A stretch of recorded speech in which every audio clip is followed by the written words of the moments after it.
Okay, since One Piece is such a never-ending anime with so many conflicts going on, there are quite a few near-death experiences for our heroes, and today I want to highlight a few of the best moments when they got saved from death or something that could have turned into a journey-ending situation. And as always, please like and subscribe, and even if you don't like the video, please subscribe because the video you are looking for might make an appearance in the future, and of course the fact that subscribing involves absolutely no money.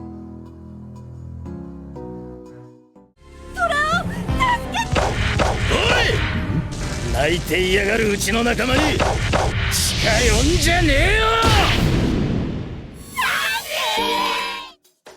Sanji, although not as decorated as Zoro, has gotten the crew out of many tough situations, and he would also be the first Straw Hat to make contact with the Heavenly Demon. This was one of the best entrances for a character to make in the series. It is just kind of a pity that Oda made Sanji look weak against Luffy. With the caliber of character that Sanji is, I at first thought that this class would go on just a little longer, but hey, at the end of the day, Sanji saved the crew from mortal danger.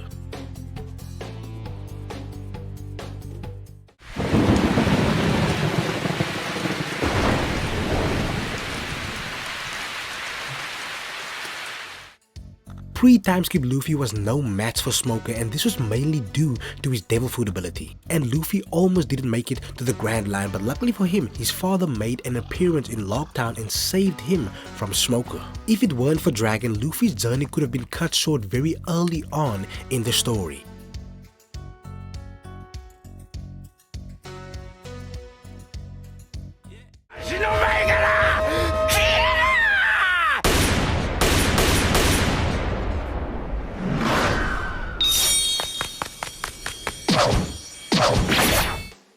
Zoro and Sanji almost never see eye to eye, but when it comes down to it, they are truly a formidable and badass duo. One of their best tag team moments came to light in Wano when they saved Toko from Orochi. This rescue also resulted in one of the coolest stills you will ever find in One Piece.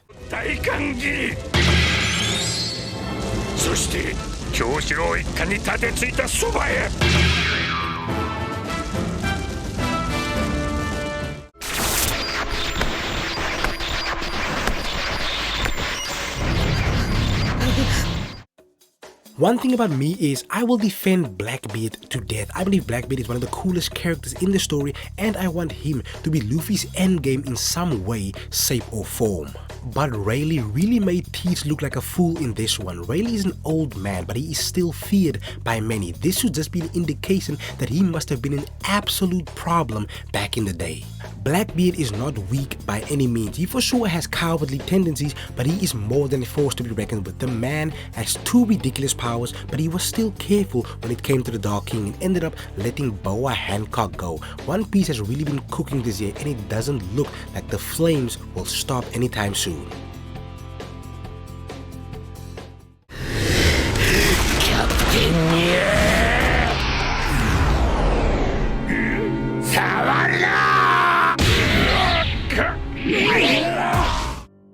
Beppo is one of those characters that practically no one hates, but at the same time he's also someone we never really get to see in action, so it was kind of extra special to see him so out like this. Blackbeard really did a number on Law, and just as it looked like it was going to be the end for the Death Surgeon, Beppo finally showed us what he is truly capable of. I can tell you now, if the fight went on longer, the Blackbeard pirates would have surely defeated the Mink, but he was strong enough in his Sulong form to at least get some separation from one of the strongest pirate groups in the show and save his captain.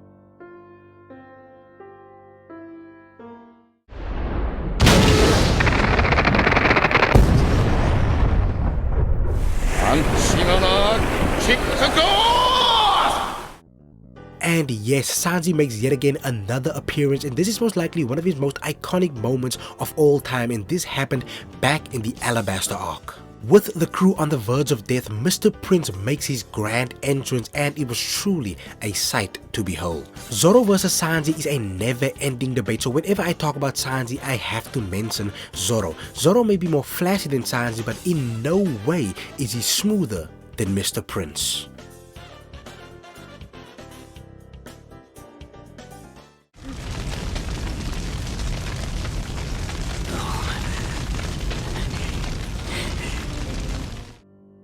Luffy has had a few near-death experiences during the Impel Down and Marineford storyline, but this situation is surely the most impactful one. Ace's final moment was a selfless one as he threw his body in front of Luffy to save his brother from the pursuit of Akainu. To this day, I am still pissed off that Ace didn't just ignore Akainu, but his death gave Luffy even more purpose, and his death would lead to a Whitebeard beatdown that would go down as one of the most satisfying moments in the history of the show.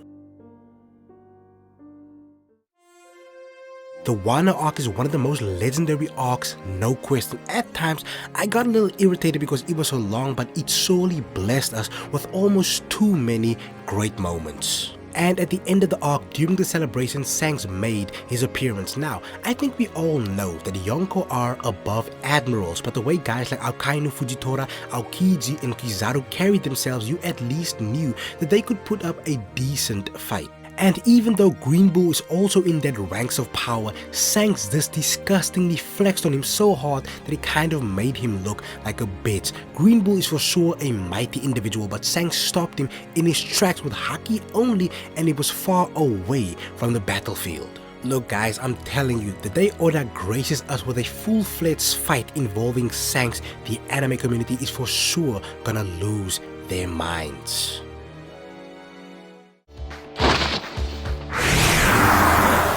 Arara. ちょっとごめんな、あんちゃん。 The way Smoker started out in Logtown, you thought he was going to be a big problem heading forward in the story, but the New World surely brought him down. But then again, this was a great display of what a formidable foe Luffy was gonna have to fight in the future. This really wasn't even a fight, but it was for sure a major flex on Aokiji's part. Doflamingo is a very fearless character, but he thought twice about having a big confrontation with the former Navy HQ Admiral.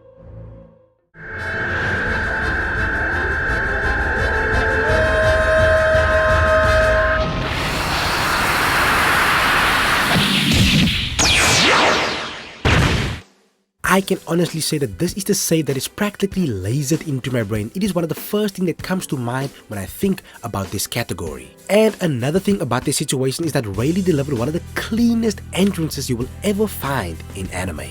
This was the first time we got to see someone stand tall and fight an admiral one-on-one without getting completely molested. This was one of the lowest moments for the Straw Hat Pirates, but at least it provided us with one of the most unforgettable and impactful scenes in the show.